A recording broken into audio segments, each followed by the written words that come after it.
So for the challenge statement that was provided, we thought that we will use cv2.rectangles to extract all of this code. But then we realized that this is a very specific approach to this document and it would not be able to extract things like expected results and all.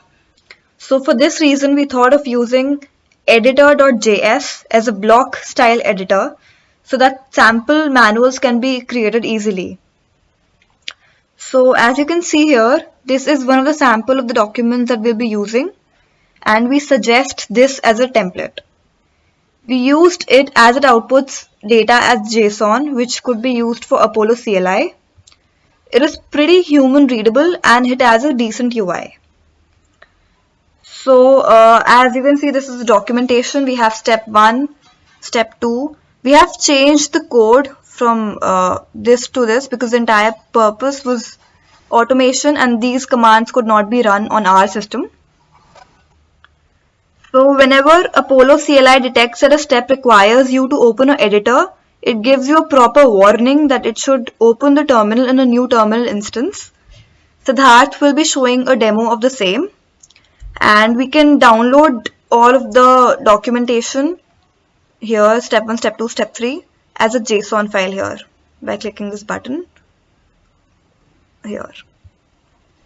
So over to Siddharth for the next steps. Hi everyone, my name is Siddharth and today I'm going to be showing you the Apollo CLI tool. This is a pre-recorded ASCII Cinema recording which you can find somewhere here.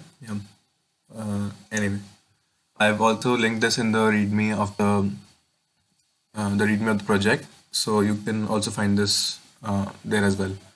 So moving on, as Vasudha was showing in her video, she made a document and saved it as a JSON. And according to the document, there was a pre-step that I needed to go to the sample CMD directory. So I'm already here, and now let's start. Like, this is a pre-recorded ASCII Cinema recording. So let's start. So here I do the basic Apollo command, and as you can see, it shows me a list of available commands and flags and something about the tool itself. So Apollo is a CLI tool which helps you manage your VMs, and we made this as a part of the GE Healthcare challenge in HackOff. So now I'll execute the help command. As you can see, like, it basically shows the help command by default. Now I'll do start.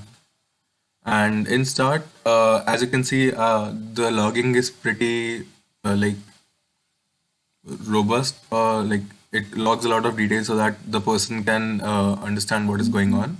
So first of all, it shows that it's starting execution. Now it fetches the heading from the PDF or the JSON, and it says that it's starting the some tutorial heading. And then in step 1, we try out the ls command. So the input is ls. So first of all, it starts finding ls, and then it outputs something, and this output is fetched directly from the terminal itself. So if you are supposed to, like, if you do the ls command over here, it'll show that these two files exist. Now it also shows that the expected output should be test.md and test.py, and as we can see, the expected output is same as the we'll move ahead.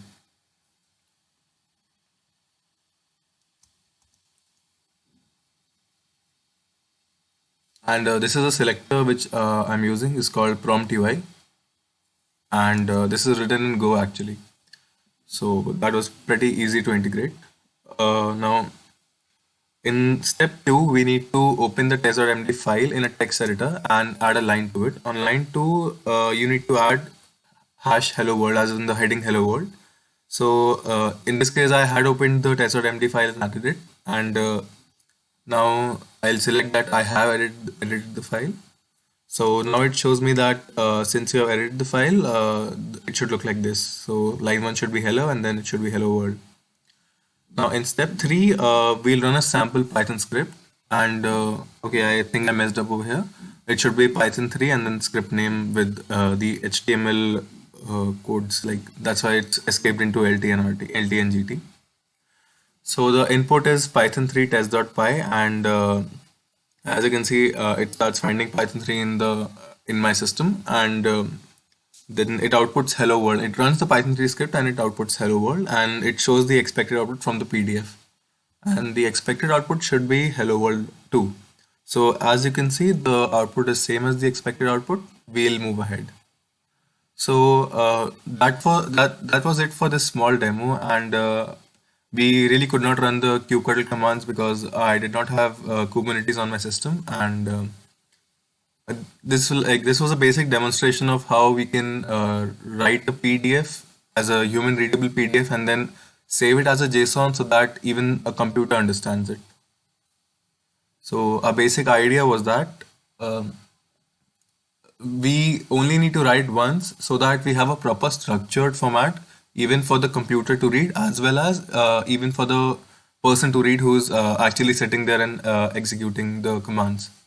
So it'll help them execute the commands. It'll execute the commands for them so that they don't have to type anything, and they can just confirm the output. And if they find an issue, we'll have some fallbacks for that. So like if the command doesn't execute or if the Python isn't found, so that so then it'll recommend some steps for like downloading Python or like finding the path or something, editing the path variable. So yeah, that was it for this small demonstration of Apollo. And Vasudha has already shown the demonstration for Apollo editor. So thanks a lot, and I hope you like the project. Thank you.